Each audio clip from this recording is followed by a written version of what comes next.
그야말로 고용 쇼크입니다. 뭐 달리 더 드릴 말씀이 없습니다. 사실은 지난달까지 석 달 연속 10만 명대의 취업자 수가 머물렀기 때문에 이것도 사실 좋지 않다는 얘기를 많이 했는데 앞서 들으신 것처럼 지난달 5월 달에는 취업자 증가폭이 7만 명대 초반까지 떨어졌습니다. 오늘 김동연 부총리가 이런 결과를 보고 가히 충격적이다, 우리가 잘못한 것이다 이렇게 얘기를 했다는 말씀도 전해드렸는데 더 충격적인 내용 지금부터 좀 살펴보도록 하겠습니다. 경제부 장가희 기자 나와 있습니다. 장 기자. 아마 김동연 부총리가 충격적이라는 말을 본인 스스로 이렇게 할 정도는 그동안 추경이나 뭐다 해서 계속해서 상당히 큰 돈을 쏟아붓고 그렇게까지 총력을 기울인데도 지표가 나아지는 게 없기 때문이 아닐까 싶거든요. 그 이유를 어떻게 찾아볼 수 있을까요? 네, 이 정부가 올해 청년 일자리에 투입한 예산만 2조 9천억 원입니다. 그런데도 왜 고용 상황이 최악이냐? 우선 하나하나 뜯어보면 일자리 창출 효과가 좋았던 건설업 상황이 좋지가 않습니다. 지난달 건설업 취업자는 1년 전보다 4천 명 증가했습니다. 늘었다고는 하지만 작년과 비교하면 차이가 큽니다.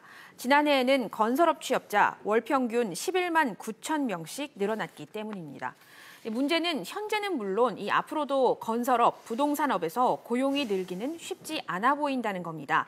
정부는 올해 사회 간접자본 투자 예산을 지난해보다 20% 줄였고 서울의 경우엔 재건축 규제가 강화돼서 건설 경기가 더 나빠질 것으로 보이기 때문입니다.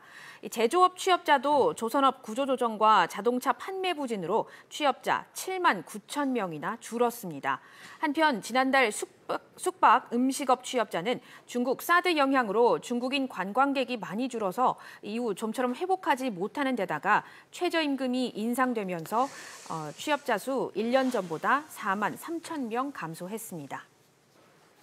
사실은 이런 전반적인 고용시장 상황도 물론 좋지는 않습니다만 특히 더 걱정스러운 건 청년 실업률, 이 청년 고용 문제인데 여기도 참 정부가 많은 애를 쓰고 있긴 한데 참 나아지질 않네요. 네, 우리나라 취업준비생 약 80만 명으로 추산이 되는데요.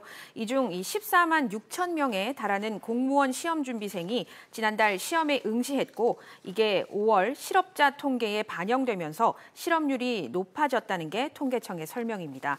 그럼에도 불구하고 수출이 좋은 상황에서 고용이 나쁘다는 것은 우리 경제에 구조적인 문제가 있다는 분석이 나오고 있습니다. 이 정도 상황이 되다 보니까 정부도 오늘 긴급 회의를 갔더군요. 혹시 거기서 나온 내용들이 뭐 좀 구체적인 게 있습니까? 네, 앞서 말씀하셨듯이 김동연 부총리는 충격적인 고용 지표에 책임감을 느낀다고 말했는데요. 또 업종, 계층, 맞춤형 지원을 적극적으로 추진하겠다 이렇게 언급했습니다. 사실상 정부 일자리 정책의 부분 수정 가능성을 시사했다는 분석이 나오는데요. 다만 일자리 개선과 청년 창업에 시간이 꽤 걸린다는 점에서 좀 더 시간을 두고 지켜봐야 한다는 반론도 있습니다. 지난번에 대통령이 직접 이런 여러 가지 경제 정책들이 좀 제대로 집행이 안 되는 부분에 대해서 좀 경제팀에 좀 질타도 좀 하지 않았습니까?